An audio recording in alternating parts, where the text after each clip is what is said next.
All right, fantastic. Thanks everybody for joining us. That's for those who join at the exact time when a webcast is starting. It's exciting to have you guys here.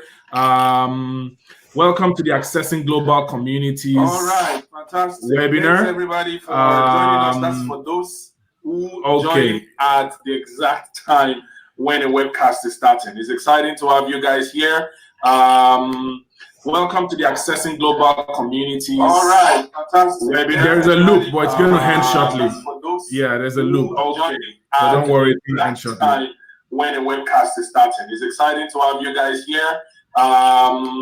Welcome to the Accessing Global Communities. All right, fantastic. There's a loop, but it's going to end shortly. Yeah, there's a loop. Okay. So don't worry, it'll end shortly. When a webcast is starting. It's exciting to have you guys here. Welcome to the Access.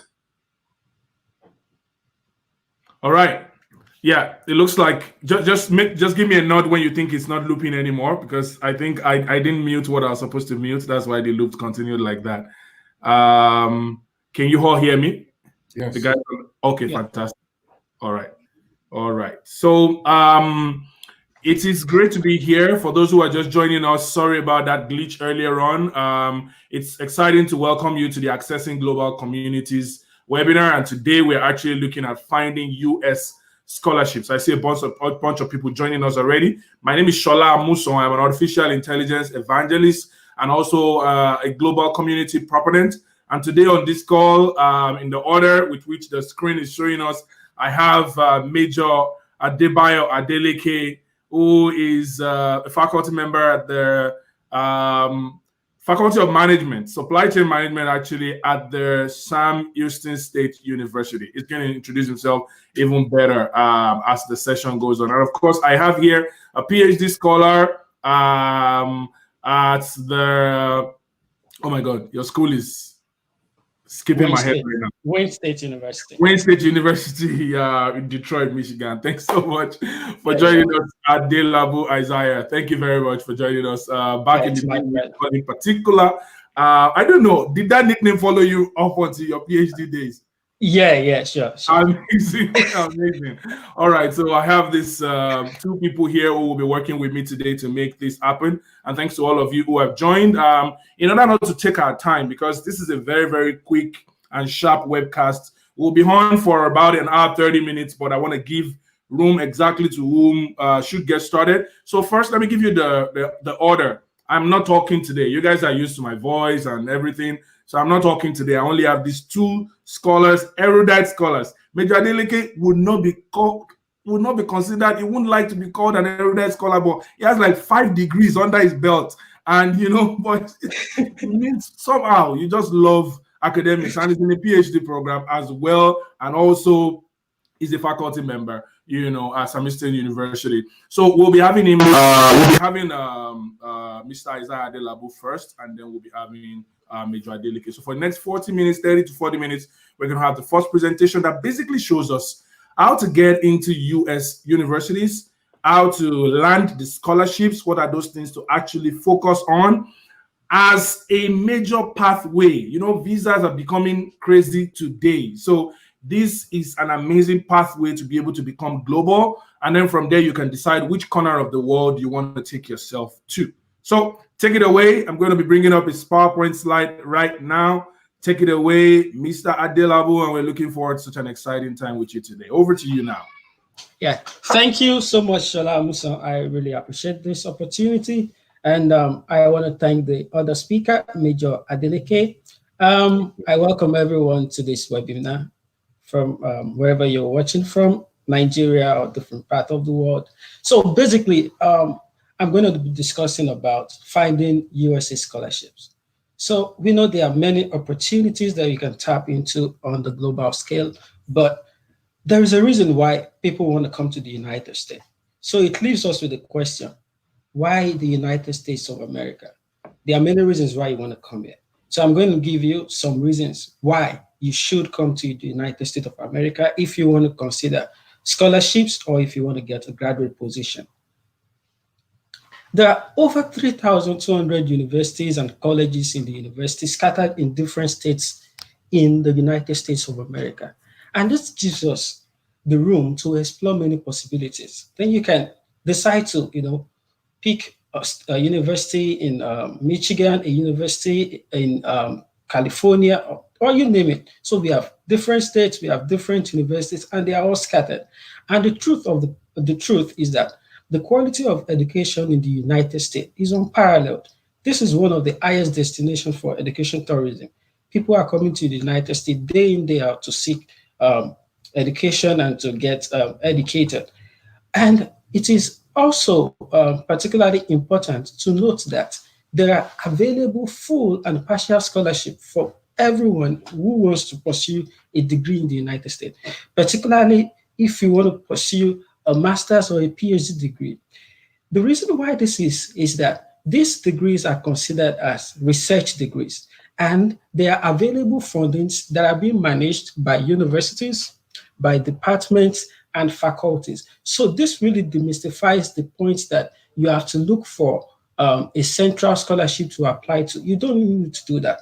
All you need to do is to get the university, apply to the university, contact the department, or you can contact faculty members who are going to give you the options, or you're going to give you the possibility of getting a position.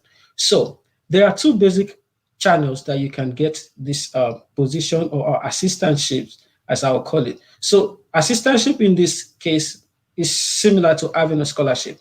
So we have either the research or the teaching assistantship. So where the research assistantship is a tailored approach where you're attached to a faculty member, or you get funding from a faculty member. The teaching assistantship is a departmental affair or a university affair. What is being done is that once your application is credible and it is good enough, the department offer you a teaching assistantship position, and this assistantship position literally covers for your tuition, and there is also stipends and benefit, which is generous enough for you to be comfortable throughout the program. Another thing about the universities in the United States is that there is ease of transfer. So it doesn't matter which university you started with. You can actually move from one university to another seamlessly. And this has been done over time, and people have good results from doing that. So this brings us to the question, what types of scholarship do we have available for international students? Like I mentioned earlier on, we have two basic scholarships that you can tap into. We have the government-funded scholarship. We have the university/department/faculty-based scholarship. So for the government-funded scholarship, we have what is known as the Fulbright Foreign Student Program. This is a program that is meant for high-flying candidates who have exceptional credentials, and they have been given a scholarship, which is a year, or it could be more than a year, subject to renewal. And what they do is you can literally apply from different fields. It doesn't matter what field you are, whether you're in the science, you're in the, engineering, you name it. So you can apply. The only part that the Fulbright scholarship doesn't cover, to the best of my knowledge, is medicine. So you have all other programs that are being covered, and they are fully funded. And another one is the Hubert Humphrey Scholarship. The Hubert Humphrey Scholarship is actually a non-degree seeking program. It is just a certification that highly skilled professionals who have exceptional leadership profile, or who have distinguished themselves in their field, get a position in the United States, and they are being funded. Now, to the bone of contention, which is the university department faculty-based scholarship, I would say this is where we have unlimited possibilities. And the first in this ladder is the teaching assistantship. Now, when you say the teaching assistantship, just like I said, this is a scholarship that is being offered by universities and departments. And the word teaching assistantship simply connotes that when you get this position, or when you get this scholarship, you are being employed by the university or by the department, and your responsibility is to teach or to be an instructor to undergraduate students, or probably, depending on your field, different responsibilities will be assigned to you. And that is why there is always available funds in virtually all departments or all universities that covers for this scholarship. And we have the research assistantship. For the research assistantship, it's kind of tailor-made. Tailor-made in the sense that you have to probably contact a faculty member who is going to assess your credentials. And if the faculty member is confident and is convinced that you can do the job, it's going to offer you a position and you can get a scholarship.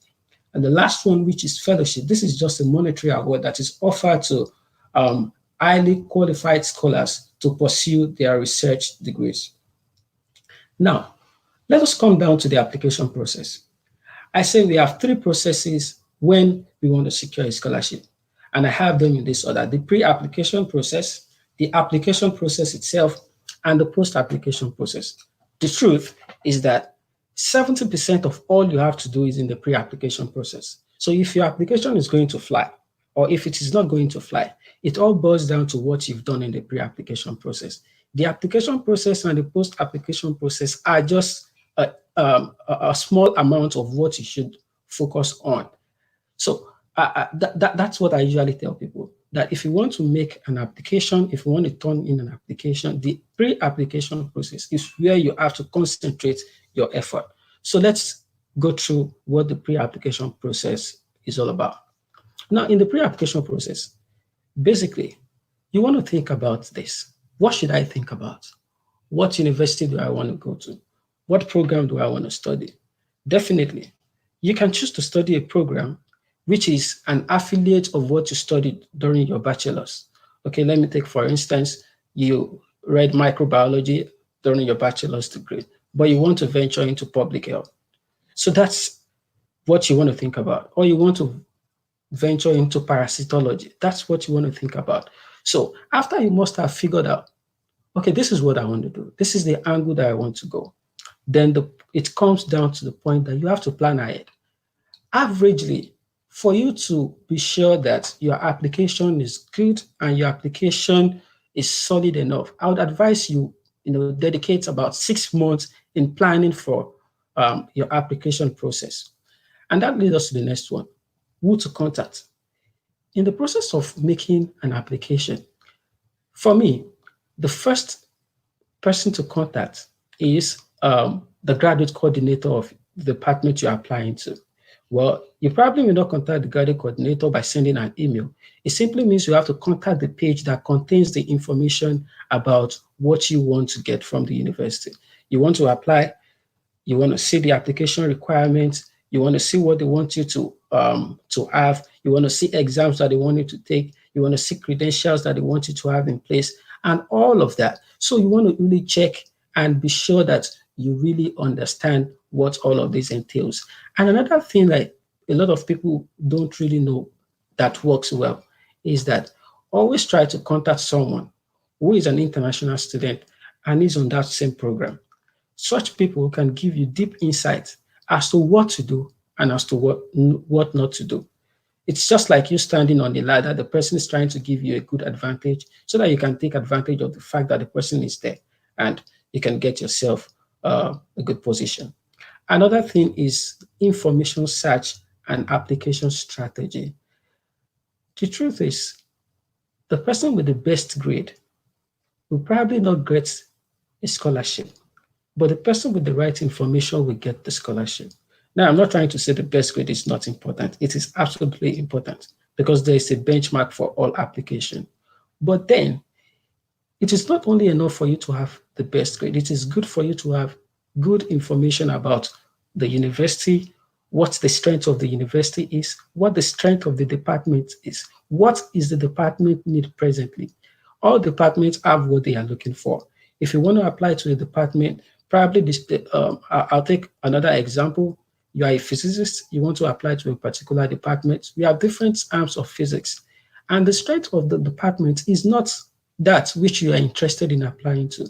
Then definitely you should know that the chances of you getting the position in that department is slim because you guys don't really have, you have conflicting interests. Preparing your credentials is right and having the good mindset. Now let's go to the checklist. The checklist, the first thing you should have is your academic record, your transcript. It is your grade, your everything about you. It shows how strong your bachelor's degree, what you've done, what you've achieved academically. Then the next is the test score. Now I say something about the GRE and the TOEFL. These are just metrics for assessing whether you fit into the program requirement. The GRE in particular is important if you choose to come to the United States, although some institutions are silent about it, while some may waive it. But it is advisable that if you really want to come to the United States to get the position, you take the GRE because it gives you an advantage. Because it will get to a point where we have many qualified candidates with good academic records, but there must be a distinguishing factor. And this is where some of these tests comes into play. And averagely, the score band for the GRE is from 300, from 260 to 340. Averagely, the best score to have is anything above 300, because most universities will place the benchmark at 300 and above. Some may come below that, but ideally, you should target scores above 300. I'll say 310, 320, or even higher is better. Then we have the TOEFL. TOEFL is just an English test. And while most schools require that you submit a TOEFL test just to confirm that you are proficient in English language, some specifically waive the TOEFL because they demand that if you can contact the graduate school or you can contact the program coordinator and you make them understand the fact that you have a proficiency in English language letter, that is just to justify that your bachelor's degree was in English, they probably would waive it for you. There are instances of situations where they waive TOEFL or IELTS requirement for candidates. The next is your CV and your resume. The CV must be strong enough. For your CV to be strong enough, you have to include many factors: your awards, your distinctions, your bachelor's dissertation, and all of that. Things that reflects your academic potential or what you can do academically. Those should be included in your CV, and it must be catchy. It must be something that at the first glance, it should draw the attention of whosoever is reading it. Then the next thing you have to have in mind is your personal statement or your statement of purpose. It's just something similar to what you want to do, what research you want to do.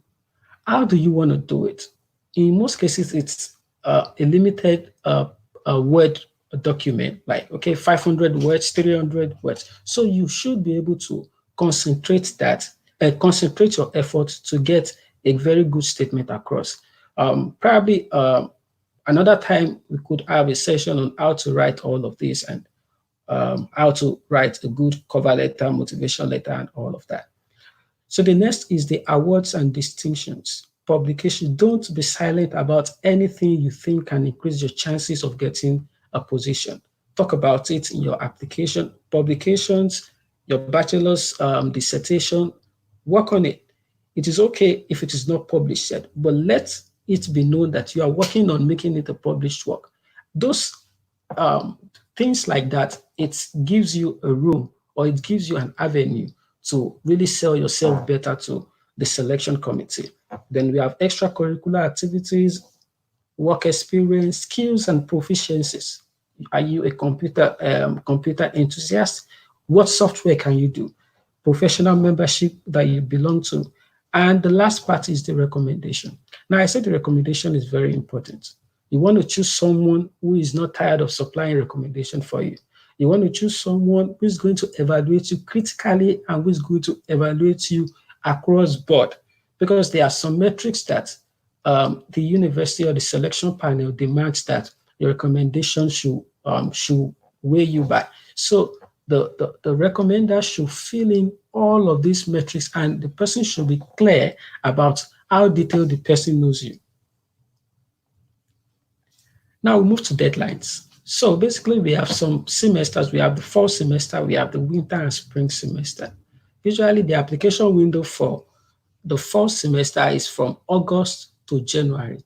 But I usually advise that for you to get a position when you apply for scholarship, the best time to turn in your application is October, latest by October, because most of these applications, they are done on a rolling basis. So you really don't want to be caught in the web. You want to turn in an application early enough and on time so that you get a position. Now, the reason why I highlighted the fall semester is because most of the funds that are available are concentrated in that semester. It's like starting a new session. So that semester is highly loaded with funds. There are more students that have been admitted, and there are more resources that goes around during that semester. So if you really want to consider, or you really want to increase your chances of getting a position, I'd advise that you go with the fall semester. Now, when you search for a university, you have a university in mind you want to apply to. Some of the things that you should use as a metric for assessing your chances of getting into the university is the acceptance rate. Now, if you look at these two universities, I have Harvard University and I have University of Kansas. The acceptance rate for Harvard is 5%. It means that out of 100 people, they only take 5 people. And the acceptance rate of University of Kansas is 93%. It means that out of probably 100 people, they take 93%. Why this may not be absolute, it's an indication of how well these people are receptive to taking students. And it also reflects the fact that they probably have those Harvard University, they probably have more people applying to them. So that is the reason why the acceptance rate will go down a little bit, because they have like say 5,000 applicants. They can't take all of them. They only have room for maybe say 50 or 20 or 30 of them. So that is why the application rate, acceptance rate is like that. So this is just a random Google search. If you have a school in mind, drop it on Google and you'll see the acceptance rate, and you'll be able to have a good information as to how to weigh your application, whether you should throw into this school or you shouldn't throw into this school. Now, the main application process. This is what the application page of a school looks like. Typically, this is what you see. And you can see that what I've highlighted in yellow ink, we have the research statement, just like I said. The research statement shows your experience, the goal, and what you want to do. It said you must clearly indicate your area of research. So if you want to clearly indicate your area of research, you want to go to the department page that you are interested in. You want to see what they do. You want to see what each faculty members do. You want to see faculty members that do what you want to do. And in writing your research statement, you must put all of those points in, because that shows that you are not just a random applicant. You are so interested in them. You've taken your time to check what the department has to offer, and you've aligned yourself with their vision. Also, the personal statement, it shows your suitability. What has happened, your understanding, your background, life experiences, your educational qualifications, your cultural background, how it aligns or how you can use it to sell yourself to the selection committee. Then we have the resume and the curriculum vitae, just like I explained the other time. It's very, very important. We have 3 letters of recommendation. That's typically what you see. You have 3 letters of recommendation. You have your transcript, so you get an unofficial transcript is okay for the application process. When you get an offer, you have to turn in the official transcript. And you have the official TOEFL score, as the case may be. Just like I said, some schools, like if you look at this page, it clearly shows that this school is silent about the GRE requirement, but they are not silent about the TOEFL requirement. But you can also see that they say that this test is required for non-native English speakers or international students whose language of instruction is not English. So you can contact the graduate office of this school or the department and seek a waiver. And in seeking a waiver, you construct a very good email. You can upload a letter of proficiency just to justify the fact that you are proficient in English language. And I say, all of these requirements must be met before the time you plan to submit your application. If your target is to submit your application by October, which I strongly advise, ensure that all of these requirements are complete. By complete, I mean that including the 3 recommendations. That's why you need to follow up and you need to be critical about who you want to use as your referee. The person must provide a good recommendation for you, and the person must be available online. The person must be accessible, and it must be a quick to go to person. This is another application page, and you can see what is required. We have the entry requirement is a bachelor degree with a B average. A B average is equivalent to having a grade of 3 out of 4 or a CGPA of 3 out of 4. So basically, in the Nigerian context, someone with a 2-1 or a first class matches this requirement. Then we have the GRE. As we can see, for this school, they are not silent about GRE. They want you to submit a GRE score with something above 300, just like I said. And you have a TOEFL score of 100. But the truth of the matter is, these requirements for GRE, for TOEFL, they are really not absolute. You can still turn in an application even if you don't have them. But to get a position, you probably want to consider taking the GRE. I advise people about the GRE. Of course, I'm going to show you some schools and some institutions that are way silent about GRE if you don't have the capacity to take that. Now, for the financial support, all admitted students are financially supported. So the truth is, if you get a PhD position, if you get a master's position, you definitely will get a form of scholarship if you send in your application early enough, because the scholarships are awarded on a rolling basis. So once the departmental quota has been exhausted, then there is even if you turn in your application, you can get an offer, but you not get funding for that position. Now, that leads us to the post-application process. For the post-application process, it means to follow up. You have to follow up your application. Universities will always give you a waiting period. They tell you that your credentials will be evaluated, and by so date, you should get the feedback from them. If within this period there is no feedback, you should contact them. Some things that when you contact this institution, it connotes something that you are interested in them, and you are not silent about your application. And even if your application is not fully reviewed, once you send a follow-up on your application, they tend to review your application. And they invite you for an interview. You must prepare for an interview. And basically when you get to the interview stage, they are confident about the credentials you have given and all of your CV, your scores, and all of that. So what they want to do is they want to confirm if indeed what you've said is the same thing as what they are going to see when they call you. So basically they ask you trivial questions like, what do you want to do? How did you get to know about us? This. So it's just an interactive forum. And I really don't think anyone should be bothered or anyone should fidget about getting an interview from them. Because in the first place, for you to get an interview, it means that you have crossed the first or the second stage. Then all of this other process, a basic process when you get an offer, if you're meant to send in your original transcript, you send it to them and all of that. So I'll move to success tips.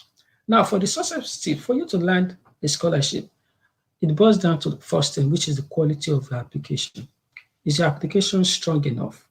All of these factors, the application is a complete package. They do not focus only on your transcripts, or neither do they focus only on your CV, neither do they focus only on your voluntary service, or neither do they focus only on your recommendations. They look at everything. So you want to be certain, or you want to be sure that all of these have been covered in your application process, and you turn in something that is strong enough that you just won't get a rejection. Now, the next thing is number of application. Typically, I ask people, what do you think is the ideal number of application you should turn in for you to get a scholarship? People say 5, people say 10, people say 20. But I used to tell people, if you want to get a scholarship, the minimum number of applications you should turn in is 20. The minimum, that is the minimum. It means that the frequency is there. If you do it the first time, if you do it the second time, by the time you do it the third time, you will see improvement. You know what to do. the third time, the fourth time, the fifth time, the sixth time. So if you ask around, people will get scholarship position. They probably will get some tons of rejections, maybe one or two or few rejections before they eventually get the scholarship itself. So the number of applications is very, very important. You don't expect to turn into applications. If the two gets rejected, then there is nothing. So the more the application you turn in, the better.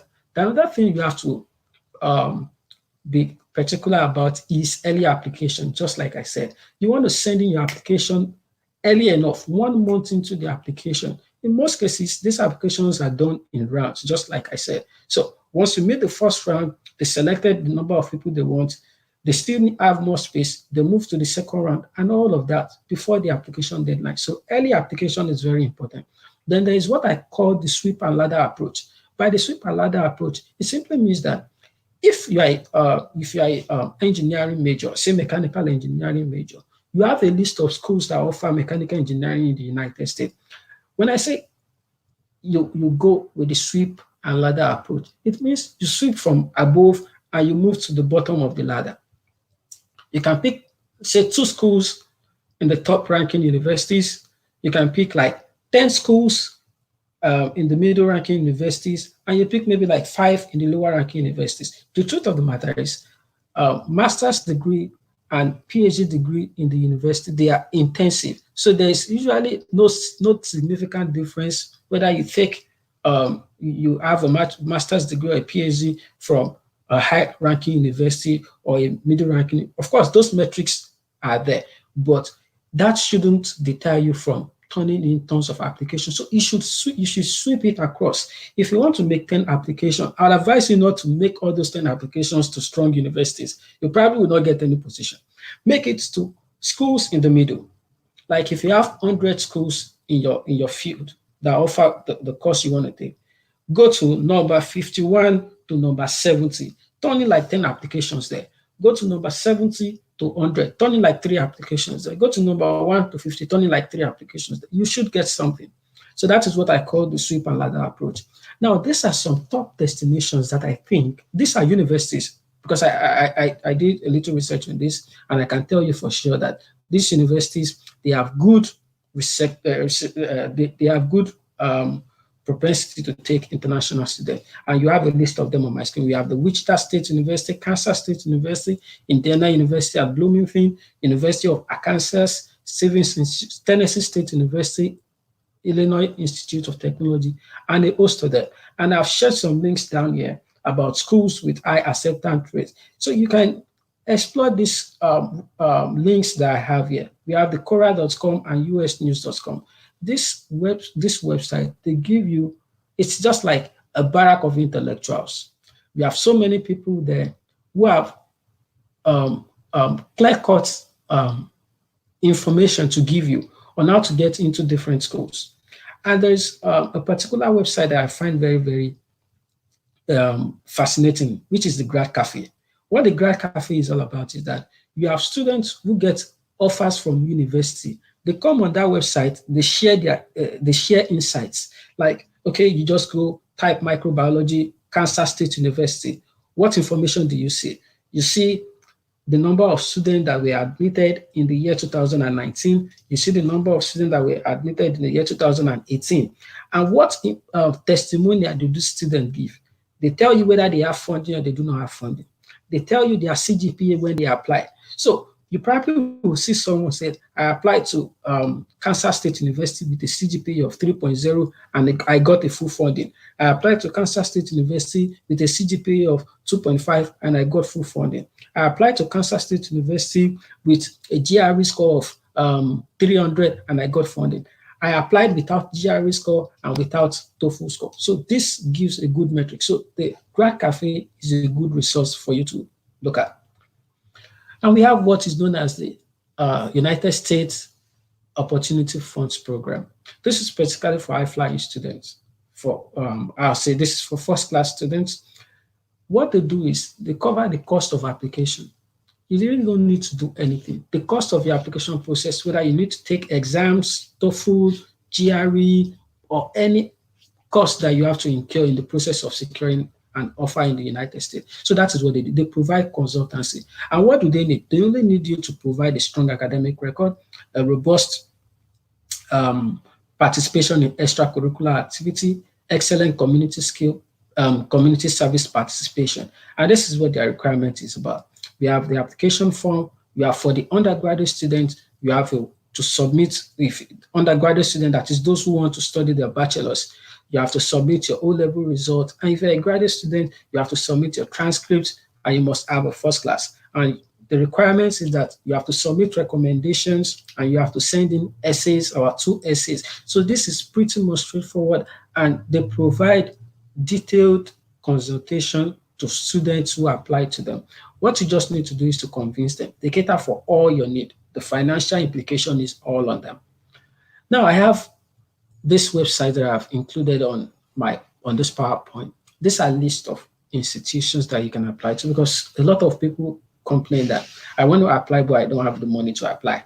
Average application fee ranges from about $30 to $115. So I don't have the money. When you make the conversion, it's huge money. So, but what I tell people is that we still have universities, a lot of universities and colleges, a whole lot of universities. On this list, I have universities in their hundreds that do not take application fee.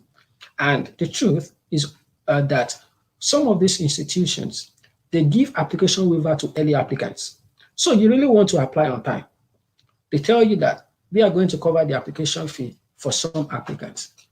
If you submit your application on time, you get application fee waiver. And that's good enough.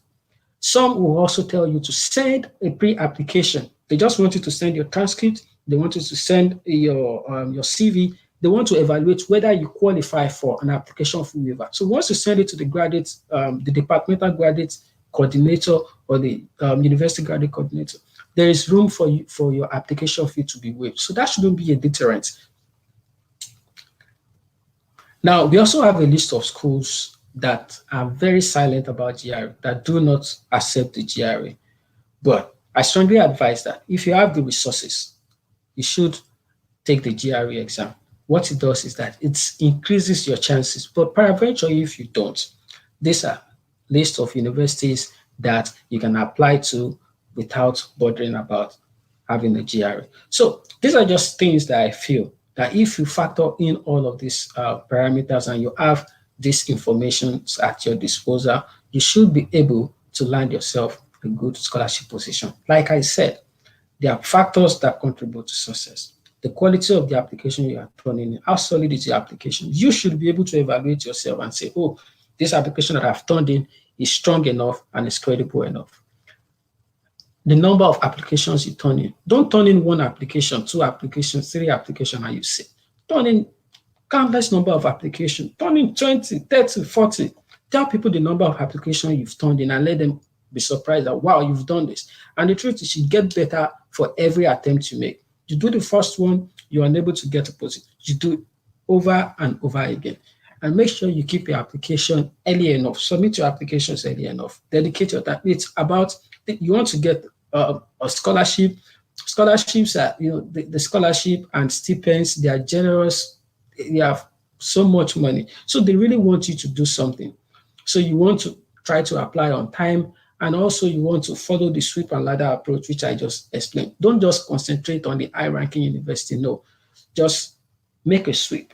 Come to the middle-ranking universities, come to the lower-ranking universities, because the contents of the graduate programs, they are similar and they are as intensive as it is in all universities. So these are some of the basic insights I want to share with you guys. So I'll be willing to take questions after when we come to the question and answer session. Thank you and have a good time. Over to you, Shola.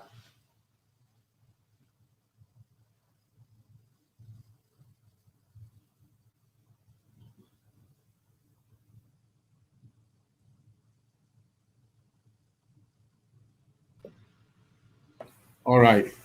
I believe it's my turn now. Can everyone hear me? Yeah. Awesome. So my name is Adebayo Adeleke. I do not have a prepared slide. I'm going to speak freely from the heart. And hopefully you are impacted any shape or form. Thank you, Mr. Adelabu, or PhD in waiting, Mr. Adelabu. Oh, you finished, you completed your PhD, right? No, I'm still on my PhD. Almost done. Oh, awesome, awesome. And I'll share some light. He's going through the program. I'm a faculty member at Amusan State University. It's a state school, and is a new destination. We need to add it on your list. It's a new destination. We have a group of few African students. Actually, they're in their tens now. So, and it's growing because there is opportunity that lies over there. And I need to do a lot of desensitization a little bit about the situation of education in America. And thank you. I think I'm safe to call you Dr. Adelabu for now. Until the thing is, until your dissertation or your defense is over.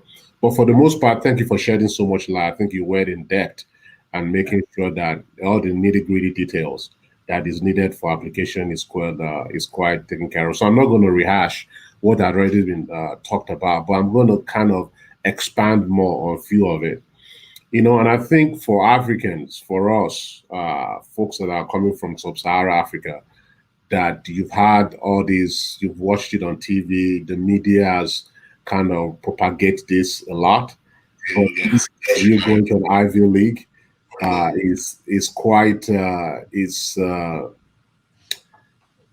it was great at some point, I think, for the last century. But as we're moving into Industry 4.0, whereby knowledge is dispersed, state schools are getting funding and endowment.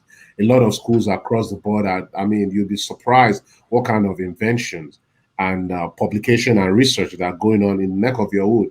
Where I'm sitting down right now, about a mile down the road is University of Texas, Arlington, which is on your list. It's a great destination as well. There's a lot of research going on. Not too far from here is University of Texas, Dallas, which is also a great destination as well as on your list. And many more. There's University of North Texas, where I am, not too far from here. A little bit, about 30 miles, but it's still a great destination as well because there are great research coming out of there. There are a lot of money being poured into it. And if you have the aptitude and you have the will, and I think there shouldn't be anything that is holding you up. So if we have to do a lot of desensitization about you coming to study in Harvard is very, very competitive. I mean, I'm not saying that you cannot enter Harvard. I'm just saying that why will you enter Harvard where you can find other location whereby they can pay for your school fees and pay for everything else? Now, granted, you have to get visa first. And that has been the bottleneck these days. So here's my thing of what I've seen so far. This is not an empirical research, so I cannot say as affirmatively, but this is what I've seen, and I've come to my own conclusion. If you're going to a program that is fully funded, they will pay for your room and boarding, and they'll pay for your school fees. There is a high chance that the U.S. Embassy will give you a visa. But if you're coming to a program whereby they're only paying for your tuition and you have to figure out the way your room and boarding, there is a low chance that they're going to give you a visa. So if you find funding in Harvard that can provide you all, well, chances they will give you as well. So I'm not saying that you shouldn't apply for Harvard. I'm not trying to dash your hope and expectation. But at the same time, I want you to expand as a man of faith, say, cast your bread upon waters. So you can bring you so many results. So if you have opportunity to go to Wichita State University, and Wayne State University is a great school in Detroit area, right? Yeah, in Detroit area, I've passed by them before. It's a great school. Their engineering program is off the roof, and all these great schools. And that's a great thing about America, and which you've talked about passionately. The reason why you want to come to America. And a lot of people have, political reasons or whatnot to come to America or not. Whatever your reasons are, and I can tell you, even the great nations of the earth, the likes of China, the Germans and everything, still come to the fountain of knowledge, which is the United States, to get education. And because that's where everything emanates from. All the inventions of this century and beyond comes from the US. Regardless of whatever your political views are, I will ask you and I will implore you to jettison it and put it aside. Come over here, get education, and from there, you can champion whatever you want to be in life. But having said that, let me bring it home. So you've already clear your views that you want to come to in America, and you've already found a school of choice or school of choice. You have several schools that you want to apply to. Now, there are certain things that you have to put into consideration as well. Also, support. As you said, it would be nice to find a school whereby you already have people that looks like you, that talks like you, that are already there. It's always that I can't stress that enough, because that in itself has a way of encouraging you in some dark moment. There will be hard times in those days, and Mr. Adelabu can attest to it. You know, there are some times that you will miss home, and you need people to rally around you, to give you hope and to prop you up. And this is needed because you're far away from home, far away from people that knows you better. So it's always, as you do your consideration of which school to go to, look for schools that has close proximity to people that you know, or schools that have people that you know already know, or you form friendship over there. It goes a long way. Now, let me speak typically of my school. I lecture at Amusan State University, and since I've been there for about 2 years right now, I've been a faculty member.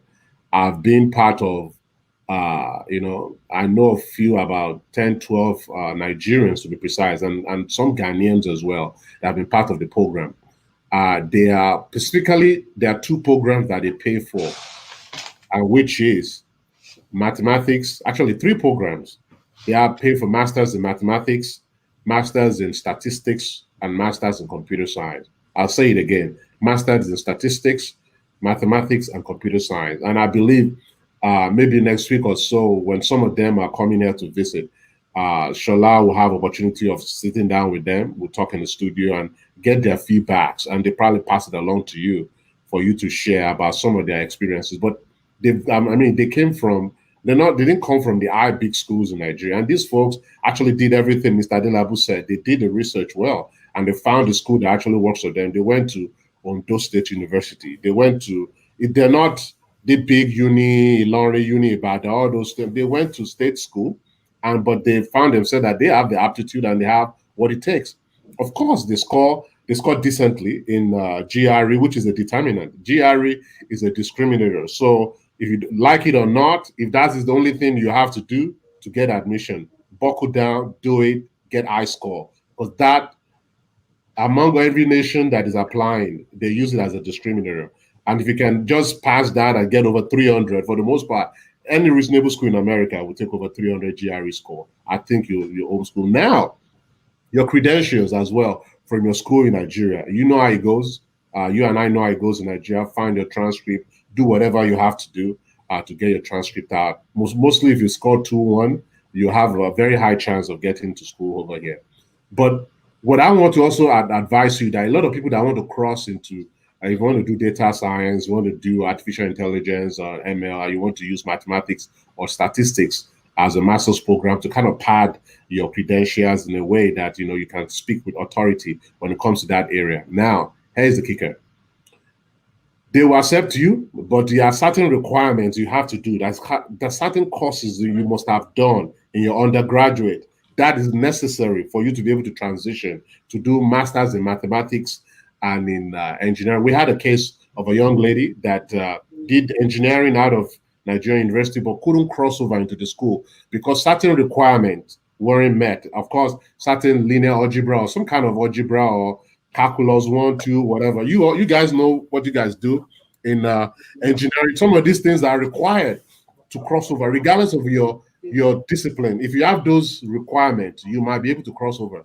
And you have to just investigate that. And the most awesome and basic part is, once you determine the school that you want to go to, start the communication with the faculty. Some of them, they're in the endowment and research, and it takes a while. Figure out somebody else within the department that you can talk to. And oftentimes, some of these small schools, their professors are reachable. Big schools, hard to reach them because they have some speech and all that, and there's nothing you can do to control their time schedule. But if you go to smaller schools, it's easier to reach them. They can even tell you ahead of time if you're going to be admitted or not. That's the case that we have over here in Amusan State. So if you have what it takes, you can do the GRE, and you have the aptitude 2-1, and you have the requirement in your undergrad, because you can do mathematics at the undergrad level and you've not done those courses. It will be very sad because you won't be able to be assessed. But if you can do all those things, they're there. And I know facts that through Shola, you can get them. I can introduce you to some of these guys that they can walk you through the process. And I've seen a lot of them that have gone from there to do their PhD, and and doing well. You finish from those schools, there's high chance that you get 2 or 3 offers from doing PhD over there in schools within the US, and you continue your journey. And from there, you get research, you do all kind of stuff. So the opportunity is enormous. It depends on how you want to do it. So from there, you might not want to do PhD, but a company offers you an opportunity to do PhD. Why not? The research out of there might propel you to do some patented works, all kind of stuff. I mean, I can't even imagine what can come out of it. So what I'm telling you is that I'm only speaking of my school that I know of, that offered school offered scholarship, full ride. I mean, your tuition and room on board and everything, full ride for math, statistics, and computer science. Now there are other schools as well in every state that offers the same. You have to dig down and buckle down, get on your laptop or your computer systems at home, research these schools, contact them, speak, and trust me, you'll be amazed what kind of stuff comes out of it. And the way things are going on board around the world right now, especially in the United States, a lot of things it's pretty much reachable. You can just email them and you'll be surprised what comes out on board. For guys that are doing artificial intelligence, I don't know if Shola, you've talked about it from UNT as well. Olusola, have you talked to them about the UNT opportunities? Obviously, I don't know. I don't think he's here with me. But University of North Texas, Dallas as well, have opportunity for masters in artificial intelligence. Actually, they just started the program and they are pouring amount of money in there. They're pouring ridiculous amount of money in there. It's just insane. And if you can key into those kind of opportunities, the sky is the limit. Who knows what can come out of it? So I cannot, in good conscience, tell you how much you can permutate this because it's just endless. Well, so I haven't. It's a slight delay because I'm monitoring with the YouTube feed, so there's like a 10 seconds delay for that. Okay. But I did hear your question, which you probably about 10 seconds ago. Latency. Okay. It's an exciting one. I like the fact, and I see one of the people here saying that they already got an in-state waiver to your university, and I think that's exciting. That's Sam Houston State University. Awesome, awesome. So yeah, so it's an exciting time. I remember going with you to one of the faculty members in the Faculty of Mathematics who said, look, we're looking for people. I still like 8 slots open and I have funding for all of them, So it's what they say. Universal opportunity is not. There's so many brilliant people out there who don't have the chance because they've not just heard this before. And see, look, I don't care. I'll call you Dr. Adelabu today. Dr. Adelabu in this session spent a lot of time like actually breaking down how this should go. I have the testimony of a young man who actually didn't get into a US university. I would have preferred US, and I'm doing this webinar because I'm telling people the reason why Europe is so easy to get into is what Dr. Adeleke talked about the other time, which is the fact that the best inventions in the world came from the United States. US education is matchless. You can't even compare it to anything. So you get an admission in Germany, in all of those places. Yes, congratulations to you. But what we're telling you is the reason why it's slightly difficult to get into US schools is also because of the value that is going on. And now we're trying to open up that particular opportunity, that vista, that avalanche of opportunities to you guys to be able to see. So about this testimony, I wanted to say this young friend of mine who is a member of my team just got a 37,000 euros, scholarship, all expense paid. And he was joking with me. It's like, the only thing I need to do now is to pack my bags and get some elubo, which is yam flour. I was like, oh my God, it doesn't need anything anymore. And let me tell you a story. Last year, he got the same admission, but he didn't get funding.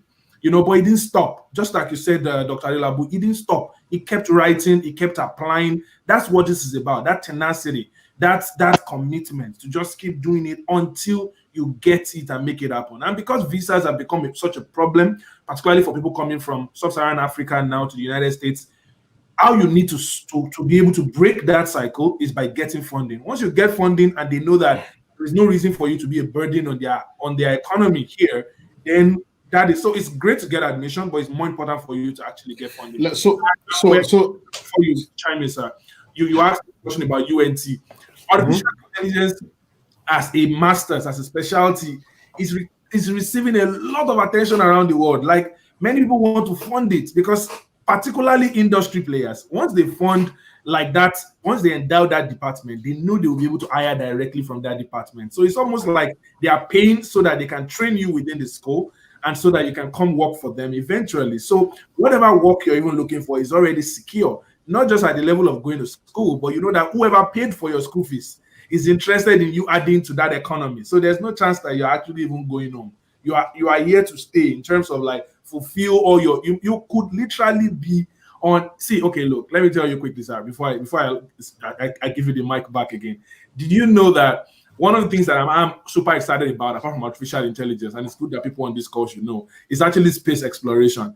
And I think about like, I need to connect with Elon Musk. I'm like maybe 2 persons away from Elon Musk right now. I know people who have met him directly and all of that. And just a few days ago, this guy launches in partnership with NASA, if the first in like 20 years commercial space travel in partnership with the US government. Like literally, that could be me closest to that space program, you know. But I wouldn't be if I'm somewhere in Lalupon, you know, your state, or if I'm in, you know, even if I'm in the best university in Nigeria. Like, I wouldn't be able to connect with the stride of humanity to be able to go to space because there is no space action going on anywhere on my continent. So this is like how to get close to your dreams, guys, and we got to make it happen. Over to you, Adeleke. You still have like 4 minutes, and I'll still. It's okay. So to George Bukolo, get my contact from Olusola. Shola, you can type my contact over there. As for folks that are within those parameters of mathematics, statistics, and computer science, if Amusan State is your choice and you meet the requirement, as long as I'm in the school, I will help you in the process of getting those admission over there. More importantly, is the fact that Shola spoke about University of North Texas, in Dallas, as Texas, Dallas area, Denton rather, about masters in artificial intelligence. It's a great thing to look for those of you who are moving into that direction of artificial intelligence, machine learning, and all those kind of the new age stuff. Awesome. But more importantly, go folks, and I need to tell you this of what is going on, the trend that you see around the world. There is a clash between globalization and populism, and a lot of countries are closing down their borders. And trust me, for you to be able to, I believe, for some of you that are in Africa, to be able to help Africa, you have to step out of the continent a little bit and gain some insight and perspective from outside the continent. Get some education, get some power behind you to be able to help you in your journey in saving Africa for what it's worth. So these opportunities only present itself through business and education. As US is streaming down on mass immigration, education is still one of them, because here's the deal. They'll give you opportunity. This is their psyche. This is how they think. If you're going to the United States to study something in mathematics, artificial, something that even if you don't come back to Nigeria or Ghana, you're still gonna be a value to the economy. They're gonna give you opportunity to travel. So if you study mathematics and statistics and computer science, even if you don't come back to Nigeria, you stay in America, they will know that you still add value to the economy, so they'll give you the visa. So it is important to understand that whatever you're doing over there adds value, not only to yourself, but to the country you're going to be in there. Because that's one of the reasons why you're not going to enter trouble. Or if you do, for some strange reason, find yourself in between a hard and a rock place, you're going to find yourself safe. So either way, I hope you guys will take this little knowledge I've impacted in and little time and make use of it. Like I said, I'm available. Shola, please provide my contact information to those who want and who are using Samusin as a place of choice. I will be more than happy to guide you through the process. Or don't let me promise if I can't deliver. I will hand you over to someone that will help you through the process. We have a lot of folks over there, about 12 of them, and they're doing well. Computer science, math, and statistics. Some of them might even be on here. Might be on here as well. But they're great folks, man. Great folks. So it's great to be here. Thanks, Shola, for giving the opportunity, and it's always a privilege to speak on this kind of stuff. And Dr. Adelabu too as well. I'm in all. Thank you. It's a total pleasure. So I would say that one of the things next week when they're in town, we're going to come to the office and we're gonna record a podcast. I don't know whether it's going to be live, but we will try to make it live on Facebook or through YouTube as well, so that we just have a chat with them for them to narrate like their story of how they got into Sam Houston State University. For those of you still asking about that school, it is Sam Houston State University. And I feel very strongly that the way we are promoting Sam Houston State University, Dr. Adelabu too will feel that maybe it is time he will look for one of his faculty members that are friends, and we'll see how we can do like a Wayne State University specific, kind of session that would also help people to be able to get into that school. I mean, look, this is not for lazy folks. This is not it won't fall on anybody's laps like a pot of cherry. It's something you work hard for. But we realize you can also work really hard and not work smart. That's what this is about. So this is for people who have been trying, they're working so hard. Or, I mean, one of my uncles just reached out to me. My very favorite uncle just reached out to me and was telling me about like some of our younger ones who are just about to finish NYSC. This is the time for them to actually start doing this. They're rounding up NYSC. It's the perfect time because they can use all of that period within the next 6 months to begin to look for these schools, and they can get into those programs. Go and check out all the guys who are your bank MDs today in Nigeria, who are captains of industry in Nigeria. Every single one of them, 2, 3, 4 foreign degrees. It is not just about wanting to get foreign degrees. It's about the fact that I, for one, I went to school in Nigeria, and I do not believe I really got educated. I went to school. I got schooled in Nigeria, but I didn't get educated. Thankful for schools like FUTA. Mr. Adeleke and I have always been asking. He asked me questions like, did you do linear algebra? Did you do numerical analysis? Did you do all of that? Almost any student that went to FUTA did numerical analysis, did linear algebra, did Fortran, did mechanical engineering drawing, even if what you studied was crop, soil, and pests, like my wife. It doesn't matter. You will do mechanical engineering drawing, you will do linear algebra, you will do numerical analysis, you do like 7 math subjects. What does this mean? What this means is that you can actually go on and do artificial intelligence with a crop, soil, and pest degree. That's what it means. If you write to the faculty, if you show them what you've done in your undergrad, if you list out all the courses you've audited before that you've done, I assure you these things are possible, particularly for faculty members or departments where they're actually short of the number of people that they should take in. This is like, these guys are the ambassadors of their schools. They've been asked to fill up a classroom, not just with anybody. So don't get me wrong. I'm not saying they will fill it with anybody or take a compromise, but there are certain criteria that once they see that this person has passed, this person has gone through them, they will be able to. Some people are already alien FUTA in the comment section. That's not what this is about. There are several other schools across the country as well that are doing what they're supposed to do. But the key thing here is that all of this, you need to go and find out what they are looking for, what courses. So it doesn't matter whether it's banking and finance you studied. Once you know that this is what they are looking for a number of you still need 6 months to 1 year to go and take another postgraduate diploma. But you're not taking it because of the regular reason why people take postgraduate diploma in Nigeria, which is just, let me add one more certificate. No, you are doing it because there are some courses that you need to cross out that you haven't done before, and then you go on to take. I mean, everybody's journey will be different, but 40 minutes of time that Dr. Adelabu spent, it sounds very good. It feels good to call you doctor.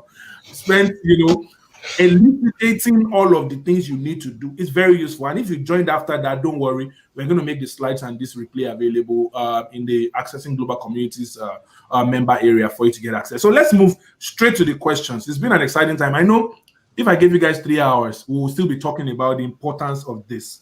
Mr. Adeleke and I really spent time talking about the social political issues that immigrants are facing in the United States. And one of the key ways to actually set yourself above all of that, if you are watching us and you're already in the United States, is to get really educated, is to get so educated that you are above the bar of where all of that nonsense can be getting to you. And of course, some of the issues are permeating every layer of society, but you get yourself sort of insulated when you are a very respected faculty member, like Mr. Adeleke is in Sam Houston State. They are taking me to some of the networking sessions. I see how some of the conversations go. I mean, these guys, they are resources. I went into a 3D printing lab one time in Sam Houston State University. I felt like this is a state university, not Harvard, not MIT, not Stanford. Look at the level look at how equipped they are. So even the best of the best of the best universities in Nigeria is still on number 3,000 in the world. Come on. guys, we can do better for ourselves. And I'm sorry about this. I am trying to build a university myself. Hopefully, I'll be able to model some of the universities in the States here for whatever I'm doing back home in Nigeria. You have no doubt that I am passionate about Africa, but I am saying you can't give blood if you are not well. If you've not been educated, I really don't know how you're going to educate any other person. So that's what this is really about. In case somebody's wondering, are these guys not patriotic? They're all black and they're advocating for US states, universities, and all of that. That's not what we're saying. We're just saying we need to get the education we need for us to be able to help other people as well. So let's move straight to the questions right now. If you did not put Q in front of your question, unfortunately, I won't be able to take it. And I'll be taking it last in, first out. So LIFO. Can a graduate of chemical engineering be accepted into computer science, statistics, or mathematics? Can you answer that question, Dr. Adelabu? I mean, I think it's in line with what I said earlier, but please go on. So I think I can answer that. So someone with a bachelor's in chemical engineering, you can actually get a position, a PhD position in computer science, because these are like they have, I won't say they are parallel disciplines. They have many overlaps. So what they want to say is the overlaps, are they deep enough? If you look at the requirement for, say, PhD chemical engineering or computer science, they tell you that you must have a bachelor's in mathematics, a bachelor in physics. That is because it's like a subset. These are things that are fundamental for you to take computer science. So to me, if you have a degree in chemical engineering, you have a chance of getting a position for PhD in computer science.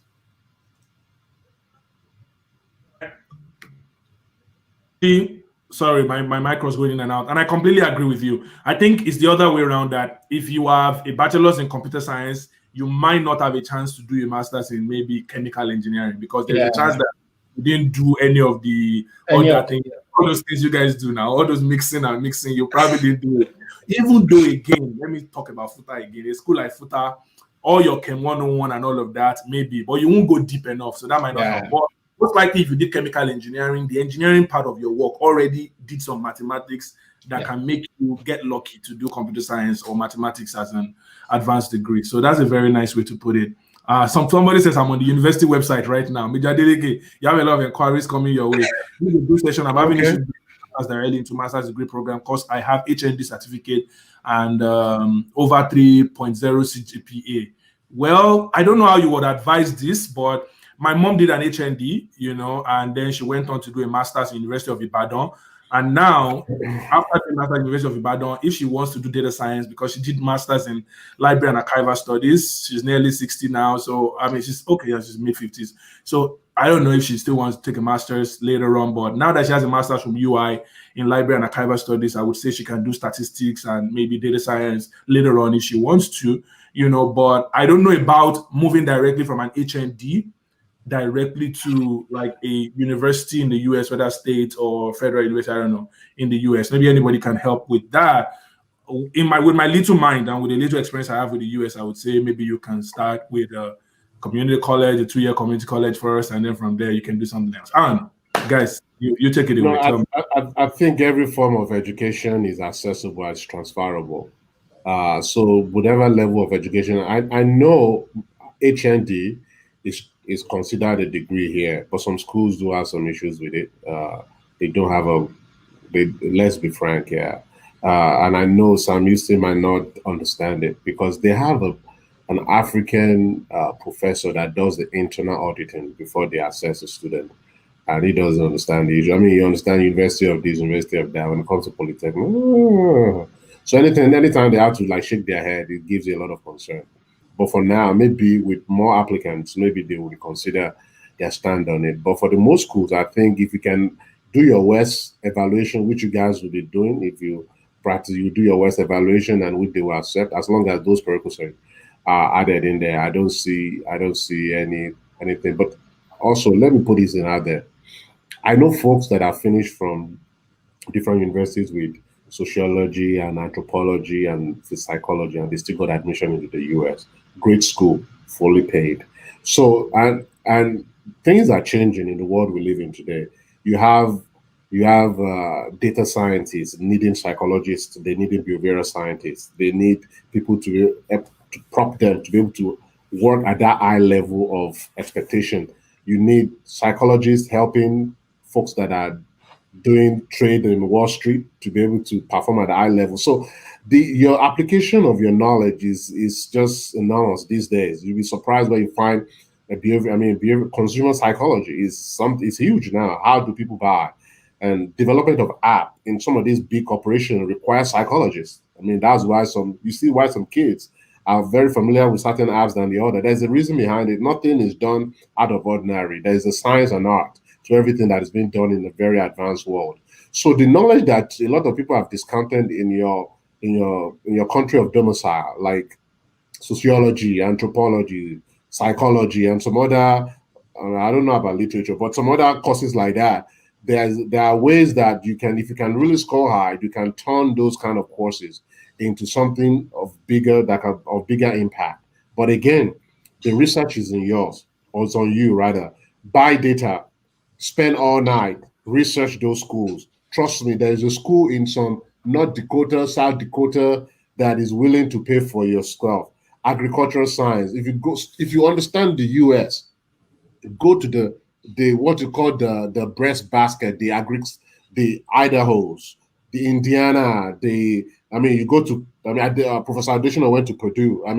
All the Nebraska, Kansas, those areas, the Middle Belt, or they call it the Midwestern part of the US, is all where American food is produced. So you can be rest assured that all the schools in those areas, they're going to be talking about something in agriculture, and they are highly funded. So all this, I know a lot of Nigerians actually that are in those schools doing great stuff in North Dakota, in South Dakota, in Kansas. Kansas, when I was stationed in Kansas, I know of Nigerians doing off the wazoo. I still in contact with them. So these courses that you guys have, for some strange reason, have lost open, you'll be surprised, and you're still passionate about it. You'll be surprised that they are still alive and well in some part of the world. So do the research. I cannot promise you that those places you're going to be living in the US, in the Idaho, they're going to be favorable during the winter. But those are the things you have to endure. The cold and all those things. Favorable. Please leave that out of the question. Exactly.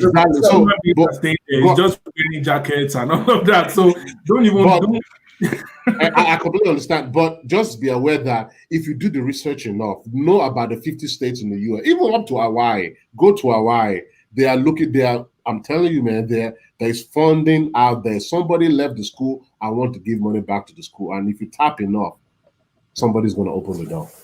Yeah. Another thing, in addition to the person who asked question about HND.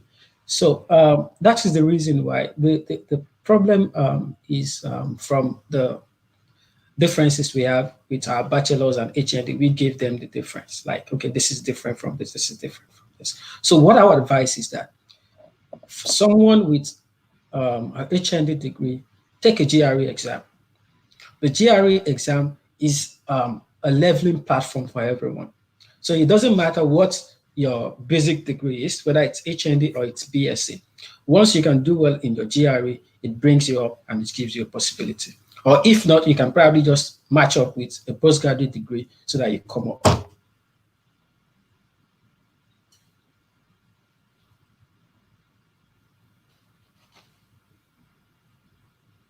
Here. Or if not, you can. Awesome. There's a question here about, are they still accepting any admissions for fall of 2020? I would say yes. I know UNT is still accepting for artificial intelligence for fall of 2020. So because of the COVID-19, there's actually even been some new waivers.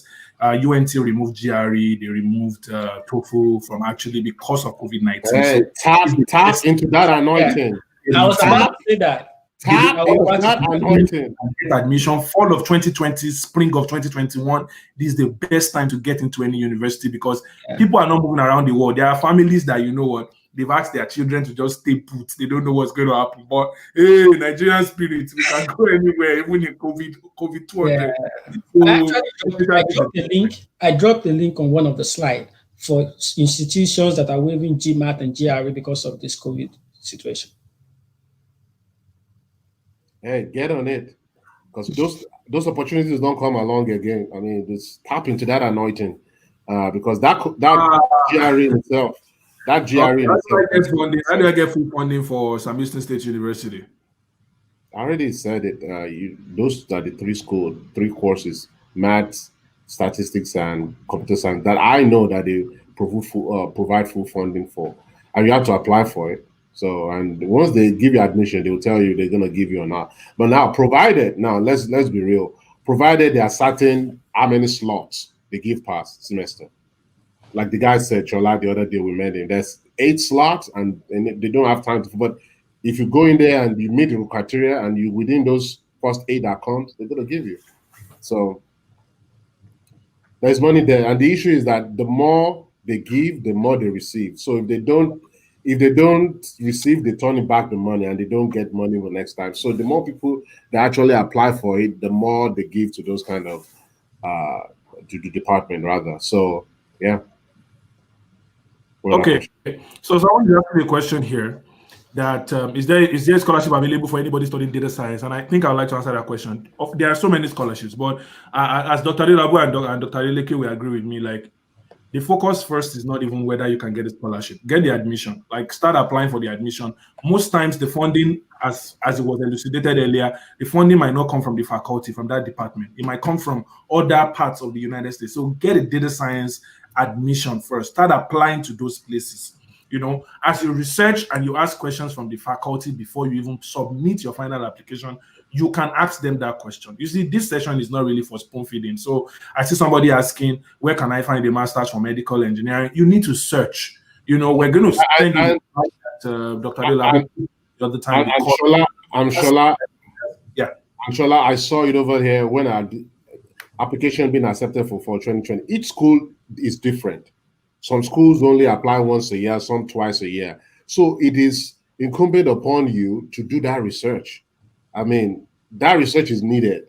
Deep dive research, not some Google research. You go to the school website, research it, look for Africans. There are Africans there in those schools. Ask them, get in contact with them, talk to them. They'll give you the lay of the land. So it is important. A lot of this heavy lifting is required upon you and you only. I think that's it. What other questions?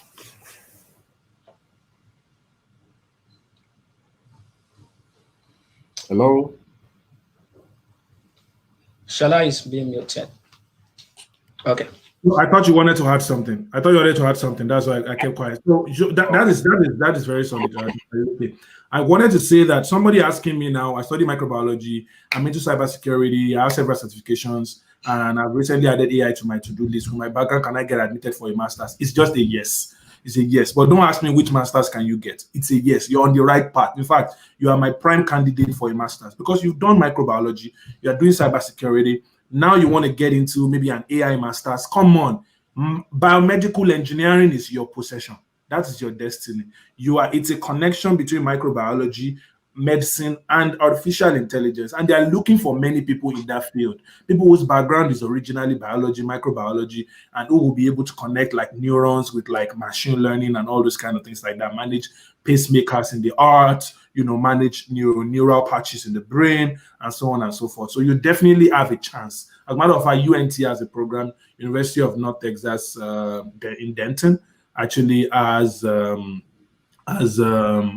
program like that, a specialization in biomedical engineering, artificial intelligence with a specialization in biomedical engineering. They have one in autonomous systems as well. So I think you have a very great chance as well. I don't know, you might have some prerequisite issues with mathematics in your actual microbiology transcript, depending on the school you went to. Again, if you went to FUTA and you did microbiology, there's a very strong chance that you do all the maths courses. So I don't know. And to caveat to that, the new wave of artificial intelligence, machine learning, is ushering in people from different fields because beside the coding aspect of it, they need people that understand different fields because they need to be able to see the applicability of artificial intelligence, machine learning, autonomous thing in those fields.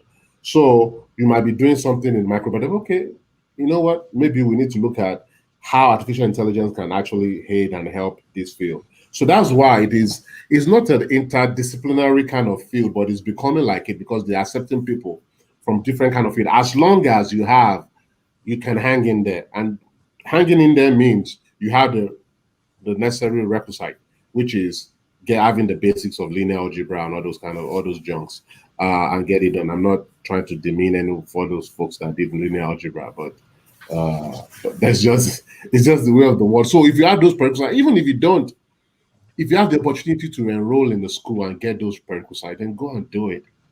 Just do it, and get it out of the way. And it only have. Look, knowledge is never lost. It's one thing that when it's shared, you still retain the value. No knowledge is lost. You always use it at some point in life. So get it done and make it happen. Is MS in computer science, the SCV fully funded? Yes. Awesome. So we've been able to answer quite a number of questions. Please, do you know any school that is offering full funding for project construction engineering? You need to check that list by Dr. Adelabu. No story about it.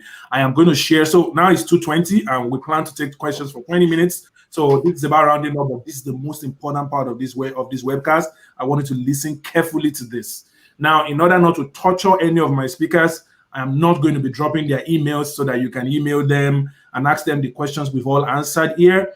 I have a team that is committed and I've posted the email address. Just send any further question to sola@amusan.ai.